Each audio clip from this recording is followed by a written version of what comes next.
Presbítero Marino, sexta lição. Sou eu, então vamos embora lá. Glória a Deus.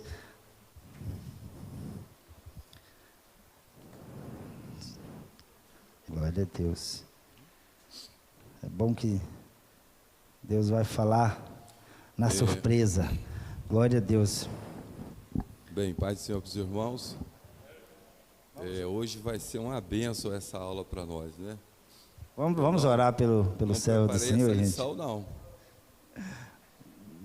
Aleluia. Vamos lá então, né?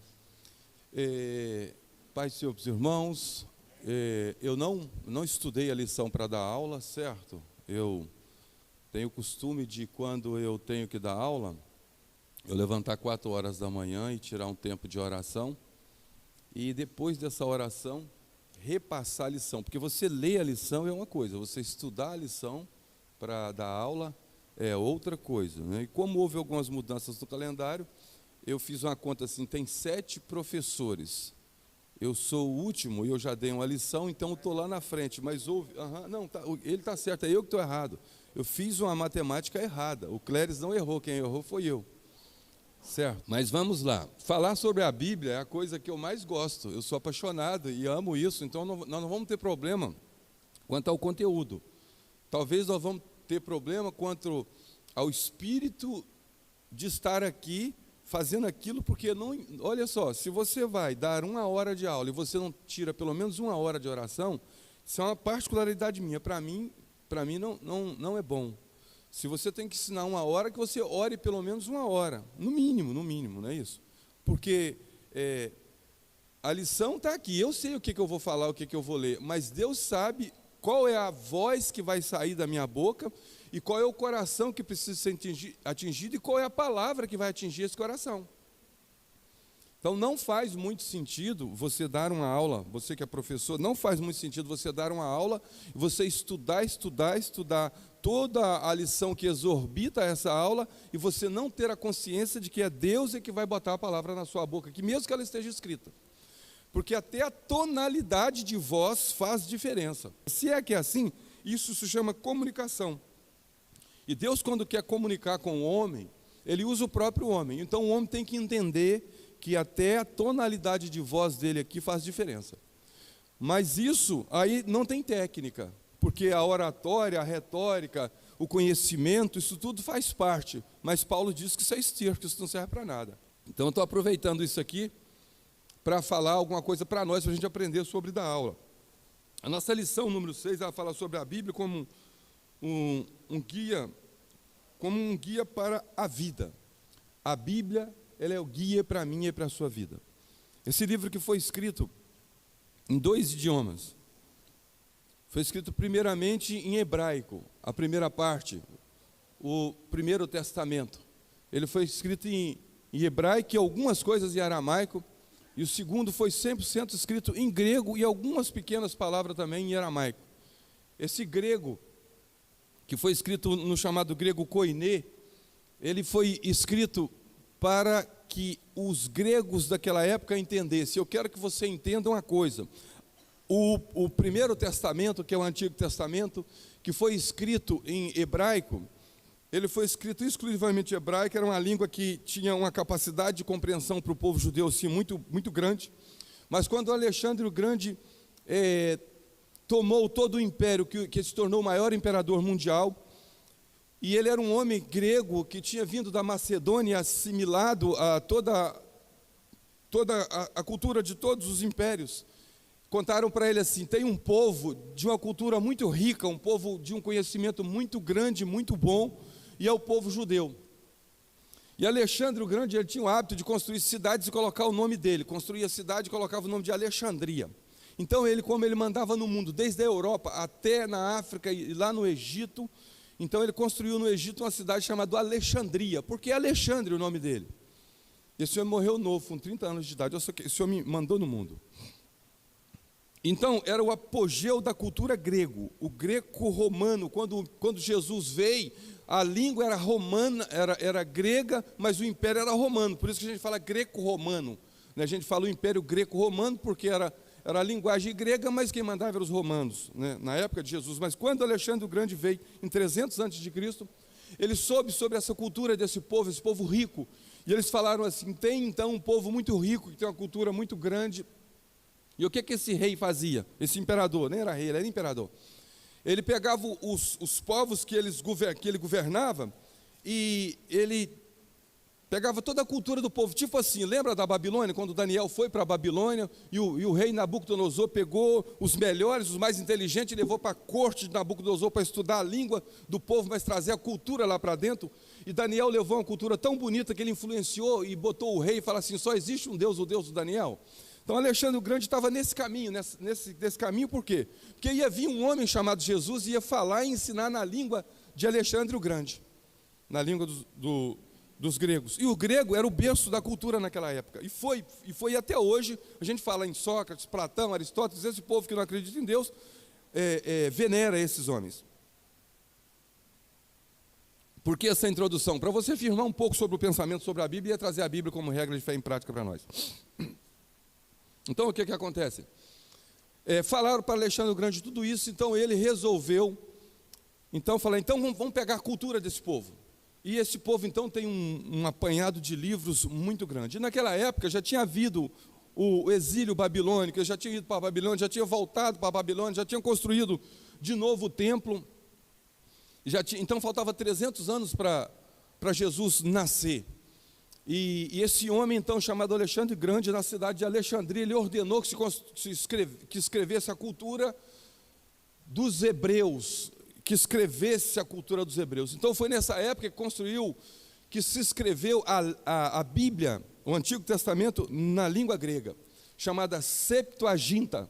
Quando você vê um L, 2x, L é 50, XX em romano é 10, então LXX é 70, então é 70 a Septuaginta. Quando você for estudar a palavra de Deus, você vê essa Septuaginta, você vai ver que foi a Bíblia transcrita do hebraico para o grego.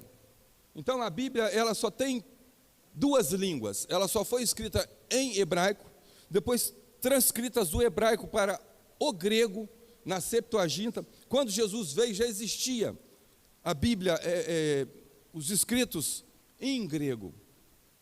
E Jesus, numa sinagoga, no livro de Isaías, no livro de Lucas, no capítulo 4, no versículo 18, ele abriu na sinagoga e estava escrito lá assim: o Espírito do Senhor está sobre mim. Aí tem Lucas 4, 18, Isaías 61. Se você ler Isaías 61, Isaías 4, 18, você vai ver que é a mesma coisa.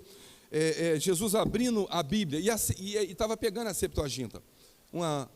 Numa sinagoga pegando a Septuaginta. E Jesus veio então e ensinou e falou da Septuaginta, leu a Septuaginta em grego. Já não estava mais no hebraico.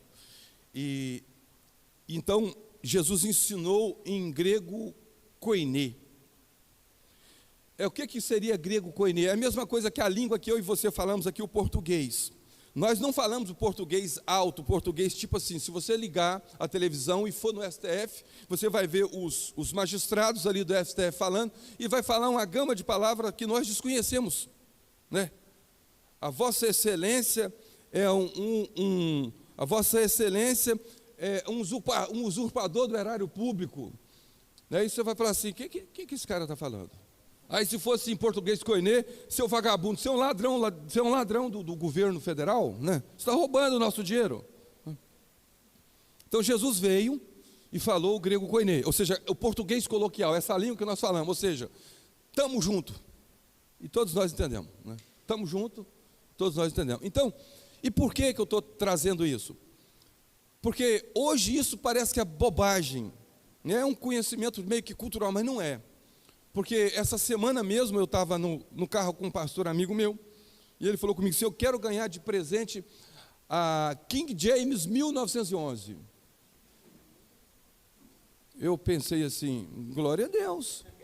Mas que diferença que faz ela da Almeida Revista Atualizada sem nenhum comentário? Cadê a minha? Está ali.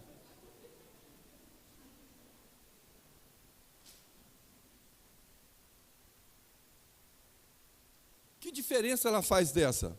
Nenhuma. Só faz que ela tem um monte de comentário embaixo, essa aqui não tem nenhuma. Mas é a Bíblia. Eu tenho lá em casa a Bíblia Ave Maria, e eu fui dar aula outro dia, eu não trouxe ela hoje porque eu não estava, eu esqueci que eu ia dar aula, né? Eu tenho a Ave Maria, a Bíblia Ave Maria, eu leio ela, e a mesma coisa, a diferença é que ela tem uns livros a mais, que você não precisa de ler, porque você sabe que ela foi colocada no século XVI, foi colocado lá, no concílio lá, incluído na Bíblia. A gente sabe que, e o bom da Bíblia Católica, é porque os livros que ela tem de adendo, que ela tem a mais, ela só tem no Velho Testamento. A gente sabe que o cânon sagrado fechou 700 anos de Cristo lá junto lá no templo com os profetas Isaías, e depois com Malaquias, com Amós foi antes, com mais 4 livros, e Esdras e Zorobabel que trouxeram e fizeram o templo e fechou o último livro com Malaquias. Então, em 300 anos de Cristo, quando a Septuaginta estava pronta, não tinha mais adendo nenhum para o Antigo Testamento. E agora, no século 17, 1600 e alguma coisa, coloca, a Igreja Católica acrescenta mais 7 livros, mas acrescenta só no Antigo Testamento. Então, qualquer Bíblia dessa, tanto faz a King James, a Thompson, a Ave Maria, essa aqui, qualquer uma delas, ela é a Bíblia Sagrada para você ler e vai te fazer você encontrar com Jesus. Sabe por quê? Porque isso aqui é uma revelação da palavra de Deus coletiva. O que é uma coisa coletiva? Eu vou falar, você não me interprete mal, eu vou trazer por um lado e depois vou trazer para o lado, né, mais completo, para você não achar que eu estou falando uma coisa sem sentido. Se você vai numa loja comprar alguma coisa que serve para todo mundo, que é tamanho único, não serve para quase ninguém. Não vai servir em você bem aquela roupa, ela é tamanho único, ela serve para um, para outros não serve. Ela não vai ficar uma coisa boa, não vai assim, não vai customizar, não vai vestir em você, correto? E essa aqui é tamanho único. Essa aqui ela é tamanho único, correto? Por quê? Porque ela serve para o judeu, serve para o grego, serve para o gentil, né, que somos os gregos que passaram nessa espada lá quando escreveu lá os hebreus, então serve para o judeu, serve para o grego. Ela é tamanho único, ela serve para todo mundo. Essa aqui é uma revelação coletiva. Mas ela veste bem todo mundo. A única coisa que é tamanho único, que serve bem para todo mundo, é ela. Mas hoje nós vamos estudar a Bíblia como um guia de prática, para a vida. Você vai perceber que ela não é tão comum assim. A Bíblia, para mim e para você, ela é um plano de salvação. Ela é um plano de salvação. E se eu e você estudarmos essa Bíblia e termos essa Bíblia do jeito que ela ensina a eu e a você, nós temos um plano de salvação. Só que tem um problema. Quando você chega até ela vem e entra dentro de você. Eu não sei como te explicar muito bem isso, mas você tem que atravessar essa Bíblia. É como fosse assim. Tem um filme chamado, acho que é Jumanji. Eu nunca assisti o filme, mas todo mundo já viu a propaganda. Um filme que tem um livro, que você entra no livro, quando você atravessa o livro, a propaganda, acho que todo mundo já viu. Quem é que já viu essa propaganda chamada Jumanji? É Jumanji mesmo, não é isso? Como é que fala? É Jumanji? É Jumanji. É um jogo. Essa Bíblia aqui, salva as diferenças, ela tem que ser assim para mim e para você. Porque essa aqui é uma revelação coletiva. Mas além da revelação coletiva, tem uma revelação única e pessoal de um Deus verdadeiro que comunica comigo e com você.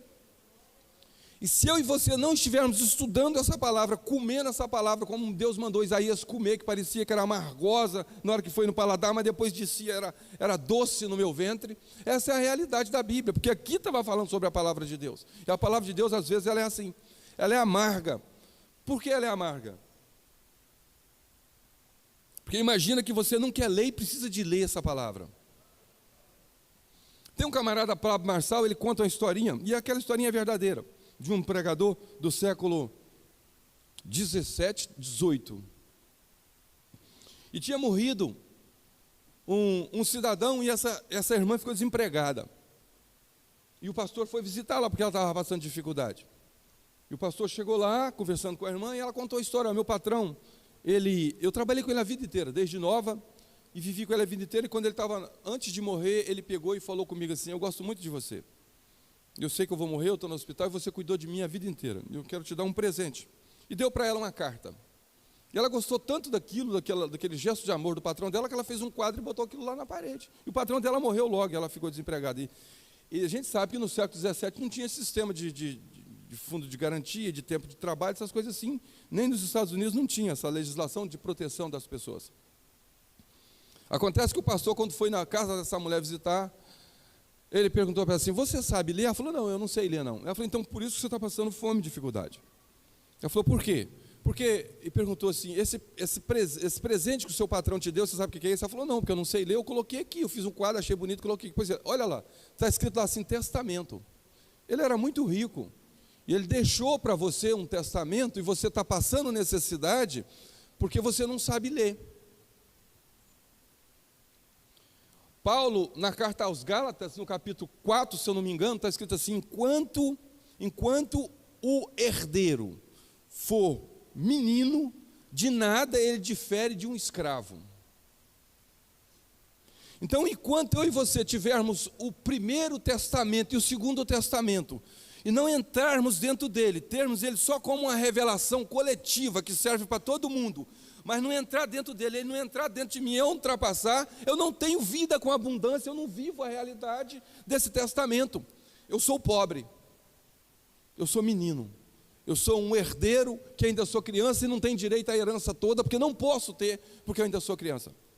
Eu sou uma pessoa que tem um testamento que alguém morreu e me deu, e agora eu sou herdeiro, mas eu estou igual aquela mulher, passando fome, precisando de visita de um pastor, mas eu tenho isso aqui. E eu posso fazer isso com clareza, falar aqui que eu tenho certeza que aqui não tem nenhum iletrado nessa igreja. Nenhum de nós somos analfabetos. Todos nós sabemos ler. E fazemos pouco caso da palavra de Deus, da sacrossanta palavra de Deus, que eu tenho coragem de passar uma semana sem ler. Isso, segundo o Boris Kazoy, é uma vergonha. Mas não é uma vergonha pequena, não. É uma vergonha que me tira o direito de coisas aqui na terra, e às vezes pode me privar de entrar no céu, que é pior ainda. Porque se eu tenho esse manual e não uso ele como a minha regra de fé e prática, alguém vai me ensinar alguma coisa, porque eu vivo aprendendo. E aprender errado é tão fácil quanto aprender certo. A diferença é a fonte que você está usando. E essa aqui é a fonte verdadeira da palavra de Deus. Ela pode ser a Ave Maria, pode ser a King James de 1911 ou qualquer outra edição, pode ser atualizada, a revista Almeida e corrigida, pode ser atualizada, pode ser qualquer uma.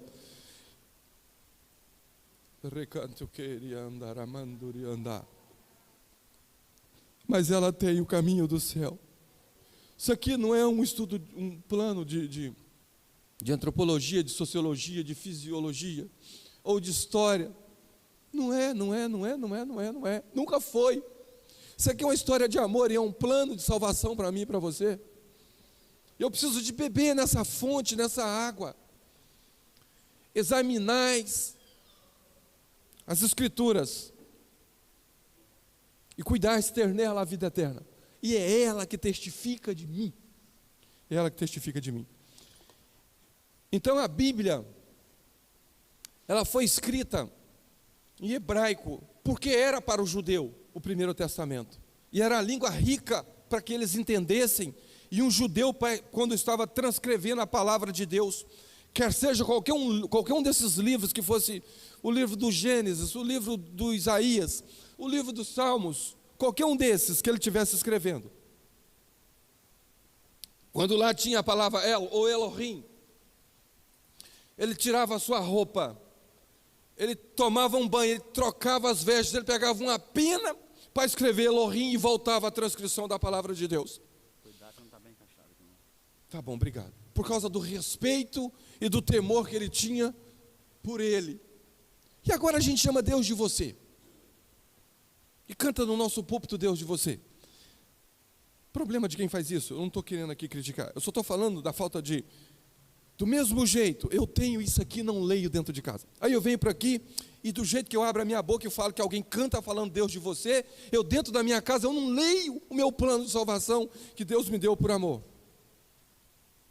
Nós somos muito bons em criticar os outros, mas não olhamos para dentro de nós as nossas mazelas. Passamos a mão na cabeça das nossas raposinhas, e assim nós vivemos. Mas um dia Deus vai tomar conta de nós. E ele disse assim, para Betsaida e Corazim, ai de ti, porque está passando Jesus aqui. Quem dera, se o que eu estou fazendo aqui em Corazim e Betsaida, se eu estivesse fazendo em Sodoma e Gomorra, estava sendo diferente. Então, eu vou pesar mais o juízo sobre vocês. É tipo assim, nós que estamos na ADNV do Jockey, nós temos a Bíblia em várias versões. Outro dia tem um ano mais ou menos, eu fui lá na CPAD, e eu tive o prazer de contar. Tinha 50 e poucas edições de Bíblias diferentes. 50 e poucas edições. E tem crente aqui que tem 4, 5 Bíblias na casa dele, mas nunca leu nenhuma. Que vergonha. Que pouco caso com as coisas de Deus. Que mazela. Então, para o povo chinês que está morrendo e sendo perseguido porque lá não tem igreja, quando tem eles derrubam, porque o Xi Jinping é o nome desse cara, né? O Pyong, não sei, um nome estranho desse cidadão lá. Ele está perseguindo os crentes. E lá eles escondem a palavra de Deus, quando ele acha assim, eu queria poder rasgar uma página dessa, só para mostrar para vocês, eles rasgam, eles põem no bolso, eles escondem. E eles amam a palavra de Deus. E nós estamos estudando aqui, estudando uma revista que fala só sobre a palavra de Deus. E eu tenho certeza, eu não vou errar, que nós estamos vindo para aqui frios, mais ou menos, e nem a lição que fala sobre a Bíblia e as referências nós não lemos. Está escrito assim no nosso textuário: lâmpada para os meus pés é a tua palavra, e luz para o meu caminho. Texto de ouro de hoje. Se é que é. Você acredita nisso? Eu acredito nisso. Eu acredito nessa verdade da palavra de Deus. O que é luz para o meu caminho? O que é a lâmpada para os meus pés? Se é que é. Então faz um concerto com Deus. Porque a gente lê manual de celular. Mas o manual da vida eterna a gente está deixando de lado. Não vale a pena. Não vale a pena. A gente não atentar para isso, está escrito lá em Hebreus. Não vale a pena. Verdade prática. A Bíblia é um guia seguro para a nossa caminhada cristã. Olha só, ela é um guia seguro. E hoje nós precisamos de um guia seguro. Muito precisamos. Porque o escritor, Paulo escrevendo ao Timóteo, ele fala assim: Timóteo, nos últimos tempos haveriam doutores, mestres, avarentos, que vão ensinar heresias na igreja. O diabo, ele não está querendo tirar nenhum crente da igreja hoje mais. Não. Ele quer vir para dentro da igreja e ensinar para o crente as coisas que desvia da palavra de Deus. E por que eu estou falando isso? Porque Paulo escreveu para Timóteo, escrevendo Timóteo, 2 Timóteo 4 e 1 Timóteo 4, todos os dois estão falando do mesmo assunto, um pouco diferente um do outro, mas a essência é a mesma das duas cartas no capítulo 4, na primeira carta de Timóteo e na segunda carta de Timóteo. Falou, haveriam doutores que vão ensinar heresias dentro da igreja. E a gente vê isso ensinando. E às vezes são nécios também. Não só são doutores. É alguém que nem é doutor e quer ser doutor, porque vê alguém fazendo alguma coisa e acha bonito, quer fazer, e vem aqui para frente fazer isso também. Então, nos últimos tempos, nós teríamos doutores e mestres. Deixa eu te falar uma coisa. O doutor e o mestre que ensina a heresia, ele é melhor para ensinar do que o mestre chamado por Deus. Que bobagem é essa, Marina? Deixa eu te dar um exemplo por fora, para você entender. Porque ele precisa de burlar a lei verdadeira. Entende isso? Para ele ensinar, ele precisa de trazer um engano com a falácia tão bem, certo? que ele precisa de burlar a verdade, então ele é melhor. O doutor do engano, ele é melhor.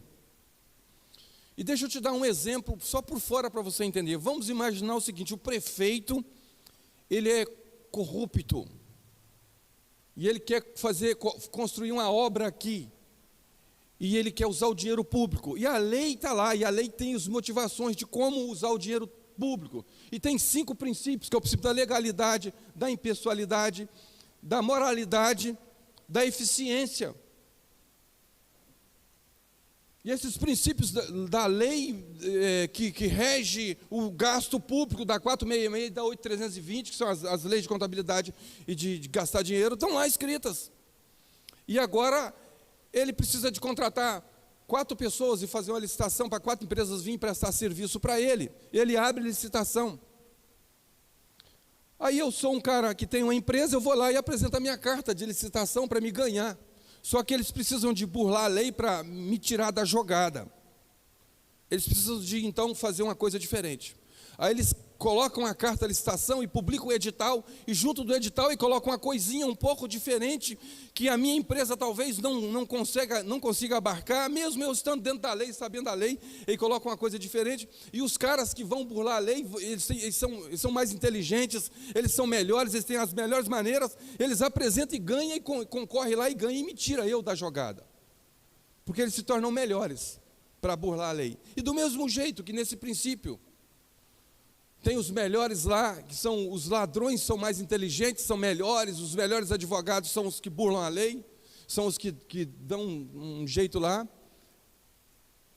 Os doutores são os melhores, os falsos mestres, os falsos advogados, os pseudos doutores da lei que agem contra a lei, e aqui dentro da igreja também. Eu não estou falando da igreja do Jockey, mas pode acontecer na igreja do Jockey. Mas se não tiver na igreja do Jockey, tem no YouTube, tem na televisão, tem em todo lugar ensinando. Então essa aqui, não tem erro. Mas eu não sou capaz. Quem disse que você não é capaz é o diabo, porque o Espírito Santo está do seu lado e diz: você é capaz, sim. E essa questão de falar assim, para você ler a Bíblia, você tem que entender hermenêutica, tem que entender exegese, tem que entender isso tudo. Seria bom se você soubesse. Mas eu não sei nem falar português direito. Eu tomei pau na faculdade. Não tomei porque eu suei para passar, mas tirei 6 na faculdade de português. Como é que eu vou querer ser bom em exegese e hermenêutica, né, doutora Bianca? Se fosse matemática, eu falava, não, matemática eu sou bom mesmo. Eu passei com 10 em tudo. Mas em português, para mim passar, no ensino fundamental foi difícil, no ensino médio foi difícil, na faculdade foi, na pós-graduação, na especialização, tudo que eu fiz, para português era difícil para conseguir. Que é uma língua difícil. Aí agora, por causa disso, eu vou me reter de não ler a palavra. Não, tem palavra aqui que é difícil mesmo, que eu não entendo. Aí eu vou lá e pego um dicionário e leio. Se eu não entendo, eu continuo lendo também, porque uma hora o Espírito Santo vai me ensinar, vai me falar. E aquilo que eu não entendo, não é para me entender. Aquilo que eu preciso, o Espírito Santo vai me carregar, vai me levar e vai me ensinar, e eu vou aprender, e ele vai falar comigo. Essa é a nossa verdade, essa é a nossa realidade. E nós precisamos disso. Verdade prática. A Bíblia é um guia seguro, é um guia seguro para a nossa caminhada cristã. Alicerçado nos ensinos da palavra de Deus, somos instigados a viver com sabedoria e prudência. Presta atenção. Somos instigados, somos fustigados, somos curtidos na vara para viver em sabedoria e em prudência. Olha só, a inocência é coisa de Deus. A inocência é coisa de Deus. Quando chegar no céu, não vou ser inocente. Jesus era inocente, eu não tinha pecado. Inocência é uma coisa, ingenuidade é do diabo. Deus tem inocência, o diabo tem ingenuidade. Tipo assim, né? O pai tem uma menininha com 12 anos. Minha criança, nenenzinha, né? Isso, minha criancinha. Aí a criancinha está engravidando. A nenenzinha está engravidando. É ingênuo o pai, né? Minha menininha, minha nenenzinha tem 13 aninhos, né? A nenenzinha já está mocinha, aí bota aquela roupinha cassinha aparecendo na calcinha, e os outros vendo, e os homens vendo, pensando, está me tentando. E o pai falando, minha nenenzinha, que ingênuo, papai, né? E a menininha cheia de sensualidade. Inocência é de Deus, ingenuidade é do diabo. E eu estou falando isso só para contrastar. Não sei se tem algum irmão, alguma irmã de roupa curta aqui não, que quem tem que resolver isso é o pastor, que é ele que é o doutrinador da igreja. Eu não tenho autoridade para isso. Eu estou falando isso só para contrastar. Por quê? Porque dentro da igreja nós somos inocentes. Isso pode. O pastor está falando um negócio, isso pode. Isso é ingenuidade, isso não é inocência. A ingenuidade, sabe o que ela faz? Ela faz eu e você não ver o pecado.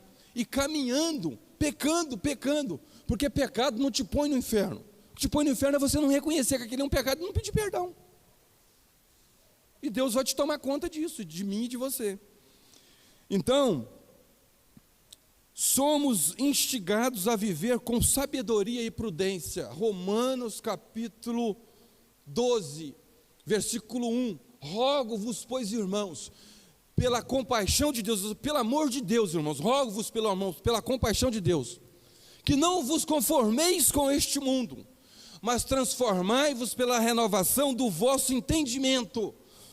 Sejam transformados, irmãos, pela renovação do vosso entendimento, pela renovação do conhecimento da palavra. Para quê? Para que experimenteis qual seja a boa, perfeita e agradável vontade de Deus. Essa é a palavra que renova eu e você.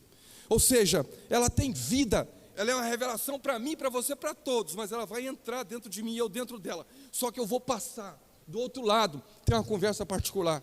Tem uma conversa particular de Deus comigo e com você. E sabe por que eu estou falando isso? Porque eu vivo isso, meus irmãos. Isso não é arrogância, não é arrotar teologia, não é contar nada, estou falando da simplicidade da palavra de Deus. E eu queria viver muito mais, e os meus males não deixam eu viver mais, mas quem dera se eu conseguisse alcançar aquilo que o meu coração deseja, mas pelo menos um pouco Deus tem me dado. Mas a ingenuidade me afasta de Deus. Tipo assim, eu sou ingênuo, não preciso ler a Bíblia não. Porque o irmão Marino ensina na escola dominical, o pastor prega aqui, toda terça-feira tem culto aqui.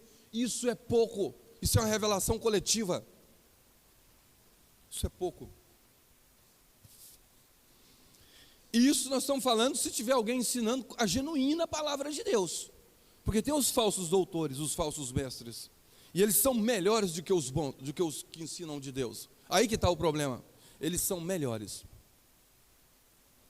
Só que tem um problema. Eles nunca conseguem atingir o seu espírito. Eles só atingem a sua alma. Do mesmo jeito que um psicólogo, psicanalista, ou qualquer outro pode chegar. Mas Deus quer espiritualizar a minha e a sua humanidade. Porque o espírito é espírito. Agora a minha alma precisa entrar no espírito de Deus. Ser comandada pelo espírito. E não por ela mesma, pelo meu eu, pelo meu achismo, pela minha preguiça de estudar a palavra de Deus.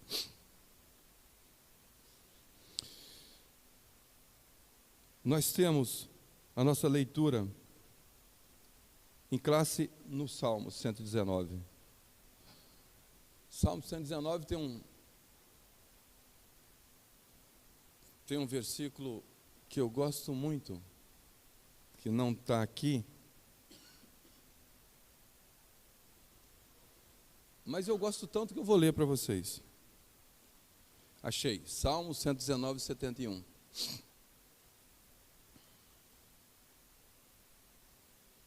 Olha o que esse homem escreve. Olha o que esse homem escreve. E às vezes a gente fica com mimimi na casa de Deus quando eu estou falando essas palavras e parece que ela é dura. Não é dura, não é dura, meus irmãos. Entenda a tonalidade da voz. Abre o seu coração. Entende que os homens imperfeitos falam as coisas que Deus está mandando. Foi-me bom. O que esse homem escreveu aqui? Foi-me bom, 119, 71. Foi-me bom ter sido afligido, para que aprendesse os seus estatutos. Olha a consciência desse salmista. Ó Deus, foi bom eu ter sofrido, foi bom eu ter passado por aquela dificuldade, foi bom aquela dor que o Senhor me causou, e talvez nem foi o Senhor que me causou, mas ela veio, mas eu aprendi alguma coisa com isso. Então a palavra de Deus ela é boa em todos os aspectos. Até aquilo que o diabo faz com o crente. Até aquilo que o diabo faz com o crente é para a glória de Deus. Porque o crente que sabe para onde que ele vai, ele não se distrai com as coisas do diabo. As coisas do diabo elas são desse mundo. há muito tempo atrás, eu falei aqui uma coisa, e eu fui mal interpretado. Eu falei assim que eu assisti o Brasileirão, toda quarta-feira. A Elaine sabia, a televisão era dela todos os dias, mas quarta-feira era minha, porque tinha o Brasileirão, e eu assistia. Só que todas as vezes que eu estava de frente da televisão, eu ficava lá, e eu olhava, era 2 horas, que é 2 tempos de 45, mas a prorrogação, né? Então, mas a prorrogação não, mas o intervalo, né? Então 45 mais 90, deu 90 minutos, né? Com mais 15, 105 minutos.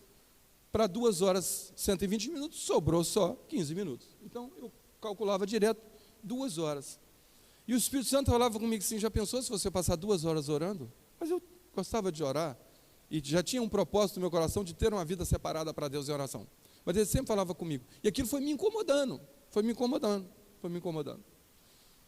Aí eu conversei com a Elaine e estava falando sobre as coisas da televisão, que a televisão não presta, que a gente não podia assistir jornal mais, que jornal... Eu não estou falando isso para você fazer, não, estou contando a história.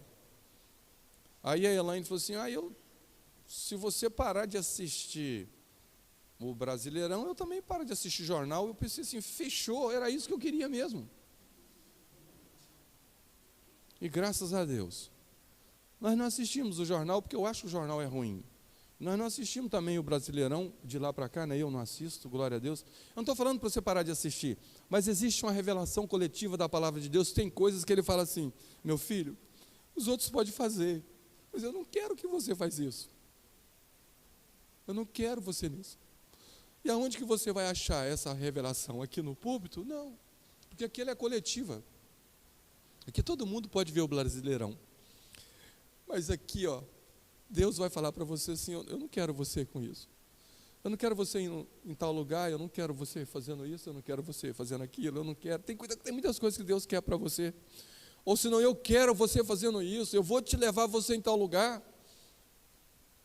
É desse jeito, meus irmãos. É vida. O Salmo 119, 97 a 105 está escrito assim: quanto a tua lei é a minha meditação. Quanto amo. Eu esqueci do amo, Givanildo, obrigado. Quanto amo a tua lei, é a minha meditação em todo dia. Esse cara estava contando mentira aqui? Então, a gente aprende a amar. Se você achar que amor é um sentimento, você não está errado. Mas se você perceber que o amor é muito mais do que um sentimento, ele é uma atitude, você está mais certo ainda. Tipo assim, quando você é amado, você sente. Agora, quando você está amando alguém, você não está sentindo, você está fazendo por alguém. Jesus, quando me amou, ele não ficou lá no céu, ele veio e carregou uma cruz por você. Por que a pessoa que mais te ama é a mãe, e a pessoa que você sabe que você é mais amado por ela é a mãe? Porque ela acorda de madrugada para te dar mamar, ela faz mamadeira para você, antes de você nascer, ela sofreu, carregou você na barriga, ela fez coisas para você que ninguém fazia, ela fez, amor é fazer. Ame a palavra de Deus, a despeito dos seus sentimentos, dos seus desejos, leia ela e ela vai te transformar. Quanto amo, continuando aqui, tu pelos teus mandamentos me fazes mais sábio que os meus inimigos, pois estão sempre comigo. Os mandamentos de Deus, não os inimigos, tá bom? Tenho mais entendimento do que todos os meus mestres, porque medito nos teus testemunhos. Olha só, pensa bem. Um irmão sentado aqui no banco, que nunca veio falar aqui na frente, pode ter muito mais entendimento do que os mestres que sobem do púlpito, e às vezes tem. E às vezes vê mestre falando bobagem, ele está sentado, sabe por quê?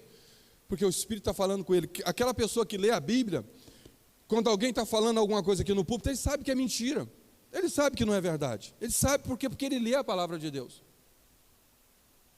Tem muito pregador aí que cita a palavra de Deus para imitar o Silas Malafaia, porque o Silas Malafaia sabe a palavra de Deus. Ele fala assim, lá no versículo tal, ele repete, meu Deus do céu, eu queria ter uma cabeça igual a desse homem, mas não tem, e ele faz.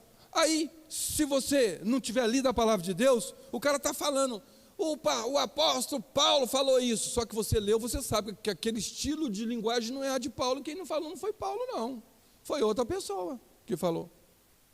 Certo?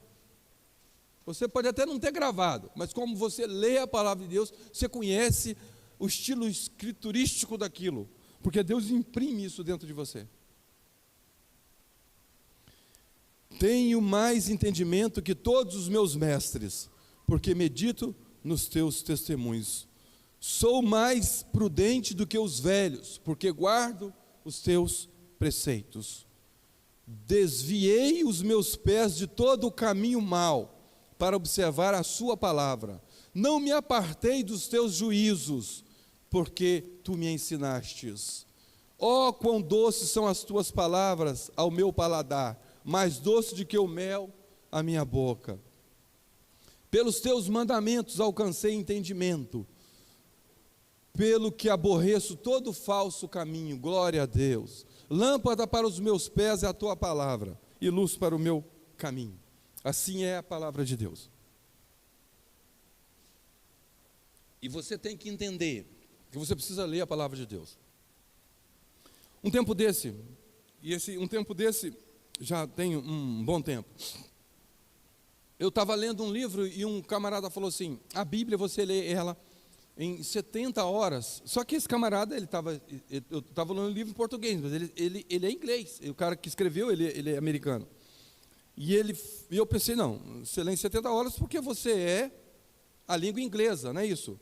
I love you não é a mesma coisa que eu te amo, né? Tem um negócio diferente, né? A grafia é maior, uma é maior do que a outra. Falei, não, eu vou me atinar para isso. Peguei a Bíblia e comecei a ler. E toda hora que eu lia, eu marcava, Demorou 92 horas. A Bíblia toda. Só que eu não li por reflexão. Eu fiz aquela leitura dinâmica, lendo a Bíblia. Né? E Adão, que era filho de José, que era filho de Maria, que era filho de... Fui lendo.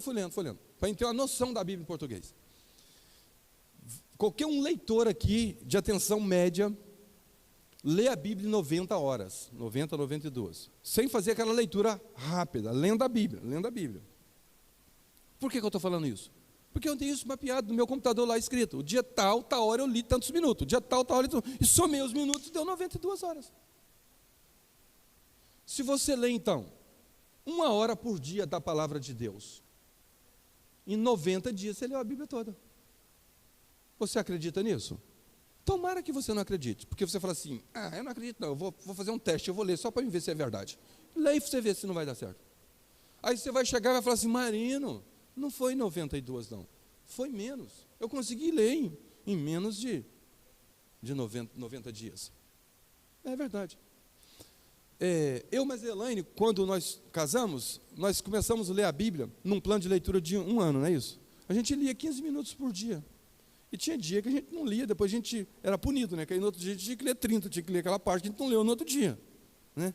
Mas era uma boa punição, mas nós lemos junto a Bíblia todo dia, lemos a Bíblia junto todos os dias, para a gente ter, como casal, essa estrutura de fazer para Deus e depois ainda poder contar ainda, né? E receber, bater palma, e isso é ruim, porque isso dá orgulho na gente, e não vale a pena, mas como experiência vale a pena para contar para você fazer como casal.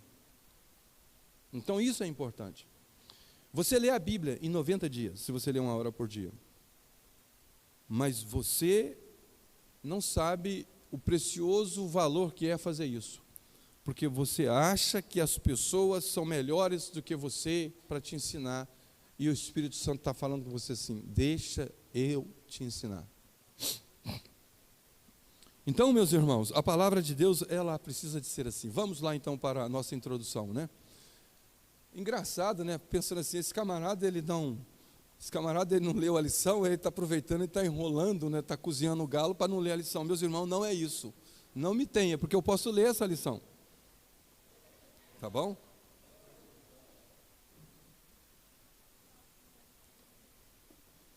Vamos lá. Eu amo esse negócio aqui. Essa aqui, ó. Se tivesse dado para mim todinho, eu tinha ficado feliz e grato.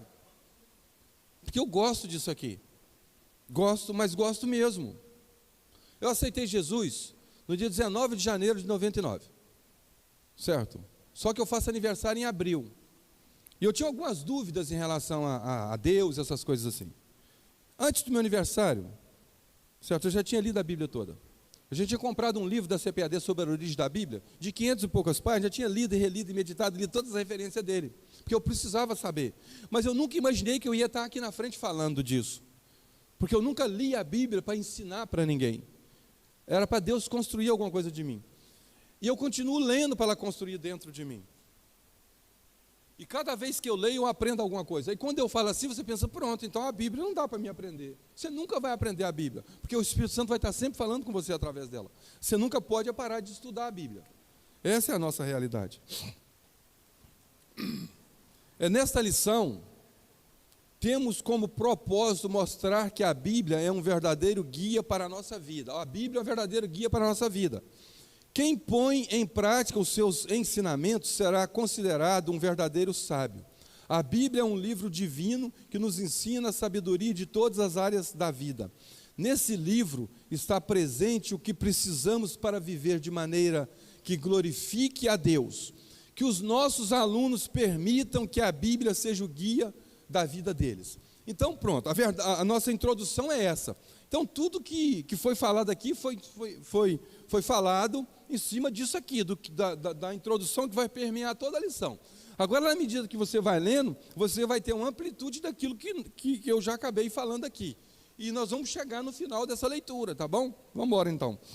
Vamos lá. E tem gente que não estuda direito que vem ensinar a Bíblia aqui na frente. Você já viu aquele cara que não estuda direito e vem ensinar a Bíblia aqui na frente? Quer ver? Vocês entram no YouTube e pegam um negócio sobre o Danal. O que o cara fez? Misericórdia. Quem já viu o irmão pregando sobre o Danal? Hã? Ninguém viu, não? Dá até vontade de contar. Eu não conto porque o tempo está curto. Hã? Tá bom, eu vou contar rapidinho. Fizeram uma conferência e botaram um encontro de jovens, botaram um palanque, mas tinha muita gente. Aí eles foram, os músicos cantaram um hino. Solte o cabo da nau, toma o remo na mão e navegue com fé em Jesus. E aquele fervor, aquele bonito, a bateria, a festa. Quando terminou de cantar, deram para o irmão. O irmão falou assim, meus irmãos, eu ia pregar sobre Davi. Mas eu vi os irmãos cantando sobre Danal. O Danal é o cara.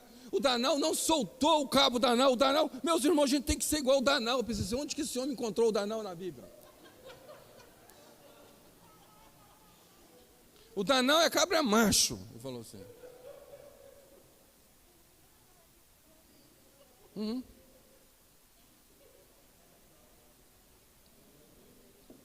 Aí no fim dos tempos vai ter mestre. Mas também vai ter irmão que não é mestre e que quer ser mestre. Que vai fazer esses negócios na igreja. Né? Se não fosse tão engraçado, dá vontade de chorar de ver o cara fazer isso com a palavra de Deus. Não é isso? Agora, você sabe qual que é o bom disso? Que Deus ele é tão bom, tão bom, tão bom, que esse cara fazendo toda essa baboseira lá e vai ter que dar conta a Deus, e Deus, o Espírito fala de uma maneira no coração daquele humilde que está ali com toda a simplicidade buscando a palavra de Deus. Entende isso? Por isso que no céu nós vamos ter surpresa com muitos irmãos católicos lá, porque eles tinham o coração de Deus, entende? Tem um cara lá ensinando sobre aquele monte de heresia, mas ele está ali, ele está lendo, ele não quer entender, ele pergunta o padre, não me pergunta não, isso quer, não é isso? Está errado. Aí ele fica ali, porque o pai dele era ali, a mãe dele era ali, mas ele tem um coração de Jesus. Deus seja louvado, pelo Espírito Santo agir em nós. Mas esses caras que fazem isso, vão ter que dar conta a Deus dessas coisas. A Bíblia, agora nossa introdução, né? A Bíblia, quando obedecida, torna-se um verdadeiro guia para o viver cristão. Cristo nos adverte ao exame das Escrituras, porque nelas estão reveladas as palavras da vida eterna. Aquele versículo que eu já citei anteriormente.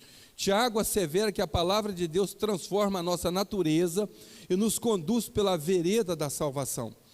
Nesta lição veremos que a estrutura e alicerces constituídos de sabedoria e prudência para a vida. A Bíblia é um alicerce para a vida. O que é alicerce, meu irmão? A Bíblia é um alicerce para a vida. Quando você vai fazer uma casa, se você não fizer o bendito do alicerce, a casa vai ruir. Entendeu? Então, se você sabe ler, você tem que ler a palavra de Deus, que é o alicerce.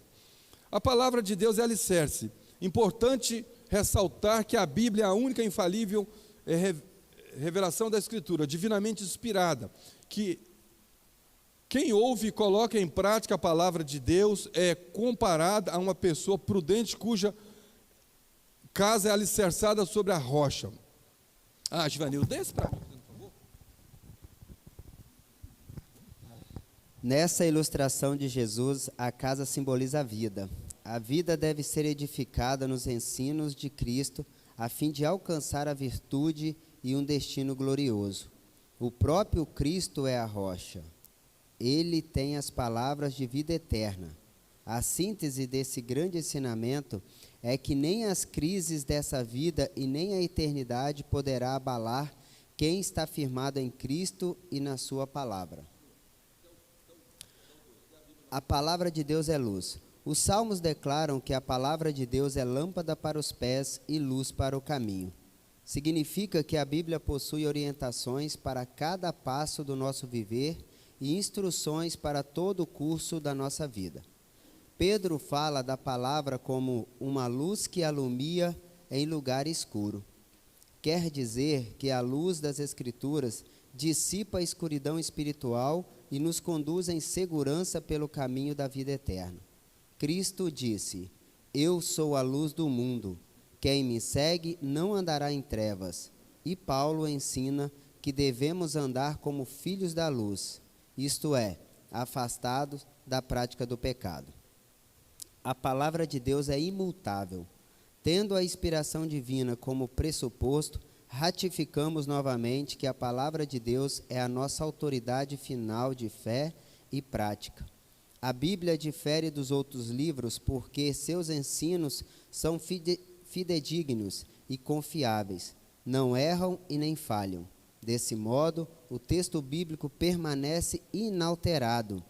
Por conseguinte, os princípios bíblicos têm aplicação hoje, assim como tiveram antigamente.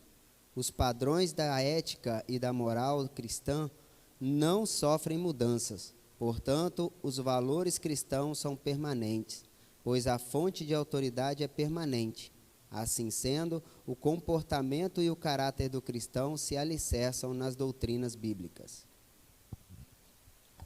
Então, meus irmãos, na revista de vocês aí tem uma bolinha, está escrito palavra-chave, guia. A Bíblia, ela é a guia. E aqui, ó, no nosso auxílio bibliológico, o escritor, ele fala assim, que muitas das vezes a gente não compreende a Bíblia, porque a gente não tem uma visão da sua amplitude, uma visão que você compreende a exatidão da Bíblia. Como é que você vai entender essa parte completa da Bíblia se você não leu ela várias vezes? Não é isso? Você precisa de ler a Bíblia várias vezes, porque na hora que você vai lendo, você vai... A Bíblia, por experiência própria, a Bíblia é o seguinte, a Bíblia é um livro vivo, e você lê e você acha que você não está entendendo nada, e tem coisas que você acha que não tem nenhum proveito. Tipo assim, quando você vai lá para o livro eu não me lembro, não é Êxodo ou Levítico, eu não sei qual dos dois, mas tem aquela genealogia interminável, que começa assim, Números, né? Aquela genealogia interminável. Quando eu chegava ali, quase todas as vezes que eu estava lendo, me batia uma vontade de não ler aquilo, e teve vezes que eu não li, eu pulei, quando eu estava lendo a Bíblia toda, mas até aquilo faz parte da sua construção, e você precisa de ler sim, e leia aquilo com falta de entendimento daquilo, mas vai chegar um momento que a Bíblia, aquilo que eu estou falando, ela vai te construir, a Bíblia ela te constrói por dentro. A lei te constrói, ela te bota mais firme, ela te faz coisas que não dá para explicar, não dá para falar. E eu fiz isso várias vezes e quero continuar fazendo até eu morrer. E o que acontece? Chega momentos que não é mais o pregador, não é nada, é coisas que não tem como, ninguém pode fazer para você, só aquilo que você fez lendo, ela vai te quebrar, ela vai te desmontar, ela vai te construir, ela vai te fazer coisas diferentes. E não tem como eu te falar, mas eu sei o que fez comigo e o que faz comigo. Então a Bíblia não é um guia, mas ela é um projeto de moldar você, de te fazer você precisa de ver isso. Então a sinopse, a vida do crente está alicerçada na imutável palavra de Deus, a luz para o nosso caminho. Agora, Givanildo, lê para mim de novo. A Bíblia nos torna pessoas sábias. O conceito de sabedoria. O substantivo hebraico para sabedoria é romã, acho que é isso, né? E o seu correspondente em grego é Sofia, minha filha, né? Ambas as palavras têm o sentido de habilidade, experiência e qualidade de quem é sábio. A obra Teologia Sistemática, uma perspectiva pentecostal, assegura que a sabedoria reúne o conhecimento da verdade com a experiência do cotidiano. Significa que o conhecimento absorvido pela mente deve ser aplicado em todas as situações da vida. Nesse aspecto, o conhecimento sem a prática não produz sabedoria. Deus é a fonte da sabedoria. A sabedoria é um dos atributos divinos. Portanto, Deus é a sua fonte. A sabedoria divina é inescrutável. Toda a sabedoria dos santos provém da parte de Deus. Em resumo, visto que Deus é a verdadeira sabedoria, as suas palavras e seus atos são igualmente sábios. Nesse sentido, todos que vivem de acordo com os preceitos da palavra de Deus são considerados pessoas sábias. O temor é o princípio da sabedoria. A Bíblia registra que o temor do Senhor é o princípio do saber. A frase temor do Senhor não significa ter medo de Deus, mas expressa reverência e adoração. Essa atitude é o preceito pelo qual se inicia a sabedoria. O temor a Deus produz entendimento, e por meio da obediência às Escrituras, os cristãos passam a viver como pessoas sábias. Aleluia. Então, a sabedoria nós temos que buscá-la. A maior fonte de sabedoria é a Bíblia. Você quer saber uma fonte muito boa? Lê Provérbios para você ver, né? E tem 31, é um para cada dia, né? 31 capítulos. Lê todo dia, você vai ver quanta riqueza que tem ali de ensinamento e de instrução para a gente. Só que o conhecimento, a lição diz que o conhecimento sem prática, né? Não é sabedoria, não vale nada. Então a gente vai, só que a verdade é o seguinte, na medida que você vai aprendendo, às vezes você não pratica, não é porque você não adquiriu conhecimento, porque você não adquiriu a amplitude do conhecimento, porque todas as vezes que existe conhecimento, há mudança de comportamento. Se não houve mudança de comportamento, não houve conhecimento, porque todo conhecimento é uma transformação da conceição, da maneira de você conceber aquilo, conhecimento. Então você percebe uma maneira diferente de se fazer que é melhor. Então todo conhecimento, existe uma mudança de comportamento. Então a pessoa acha que tem conhecimento, mas ela não tem, se ela não conheceu na tua amplitude.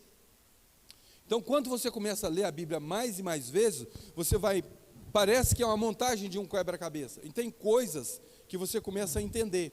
Tipo assim, bobagem, eu não faço isso, eu não faço aquilo. Aí você começa a entender sobre princípios.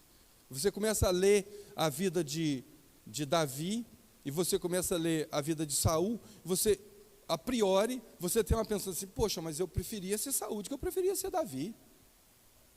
Né? Porque Saul foi melhor. Quando você lê a vida dos dois, pelo menos essa foi a minha interpretação quando eu li os dois lá. Não, se eu tivesse que escolher, eu preferia ser Saul do que ser Davi, porque Davi pisou na bola, aquelas coisas, negócio tudo assim, meu senso de justiça. Aí você começa a entender princípios, mas não o entendimento, esse entendimento da minha inteligência, da minha intelectualidade, da minha capacidade, por causa da busca. É porque o Espírito Santo começa a te desmontar, começa a fazer coisas com você que você não é capaz de fazer.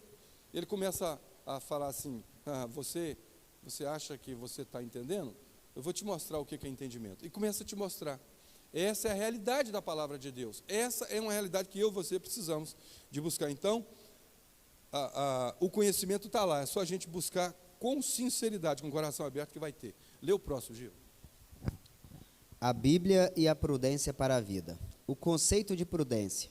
O dicionário Wycliffe esclarece que o termo hebraico Arum é usado no sentido positivo para identificar uma pessoa sensata, e que o adjetivo grego sinetos enfatiza uma decisão inteligente.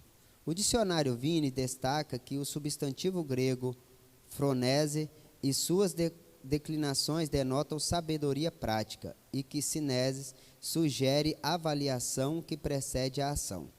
Em termos gerais, a prudência é a virtude que evita ações temerárias. Nesse aspecto, com cautela e bom senso, uma pessoa prudente é capaz de discernir e fazer a escolha correta. A prudência dos justos. A pregação de João Batista tinha como finalidade converter os rebeldes à prudência dos justos. Nesse sentido, a mensagem da salvação em Cristo não apenas restaura o pecador, mas também o faz andar por veredas de retidão.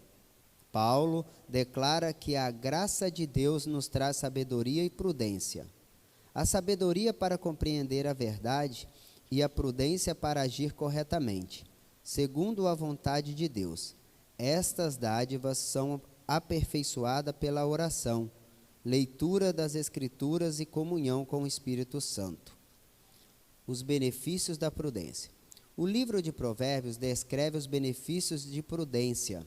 Dentre eles destaca-se o autocontrole para não revidar ofensas, a humildade para não exibir conhecimento, a correta tomada de decisões, o pensar antes de agir para não ser influenciado, o alcance de boa reputação e alta posição, a sujeição ao aprendizado e à correção e o desviar-se do perigo por meio de soluções antecipadas. Nos evangelhos, Cristo enfatizou que a pessoa prudente tem a palavra de Deus como regra de vida, procede com retidão e cumpre seus deveres com fidelidade. Por fim, cuida com esmero da sua vida espiritual e mantém acesa a chama do Espírito. Em vista disso, a Bíblia nos exorta a viver prudentemente e não como nécio. Aleluia. Olha só, meus irmãos, como eu tinha falado sobre provérbios, agora esse ponto 13, os benefícios da prudência, você vê que aqui tem provérbios, vai te falando tudo que se eu e você pegarmos só essas partezinhas aqui e colocar isso em prática, tem uma reviravolta na nossa vida. Uma reviravolta dentro da minha casa, no meu relacionamento com a minha mulher, no meu relacionamento com os meus filhos, e automaticamente, se eu mudo dentro de casa, essa mudança interior, ela vai se exteriorizando, e muda na igreja, muda na família, e muda em tudo enquanto é lugar. E só que, muitas das vezes, a nossa posição ante isso é impossível. E no fritar dos ovos é impossível mesmo, na força do nosso braço. Mas se nós sabemos que isso aqui é uma verdade, que por mais que eu considere impossível, na medida que eu começo a ler, que eu começo a meditar, o Espírito de Deus vai tornando isso possível na nossa vida. Porque é o fruto do Espírito. É o fruto do Espírito que vai se sobressaindo em mim e em você.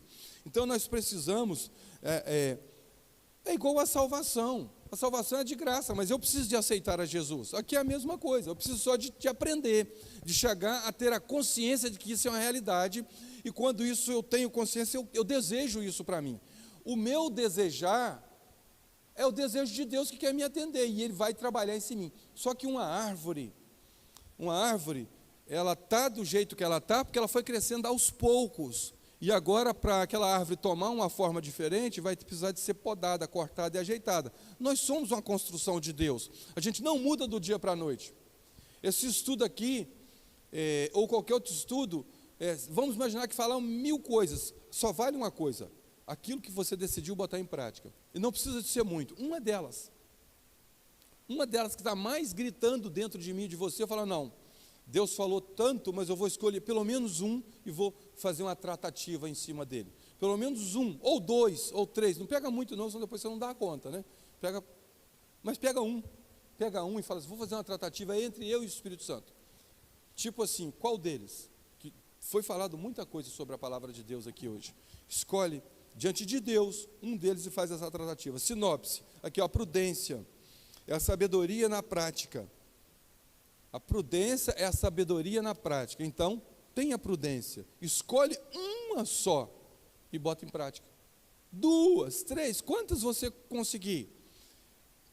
E entenda, quando Paulo fala assim,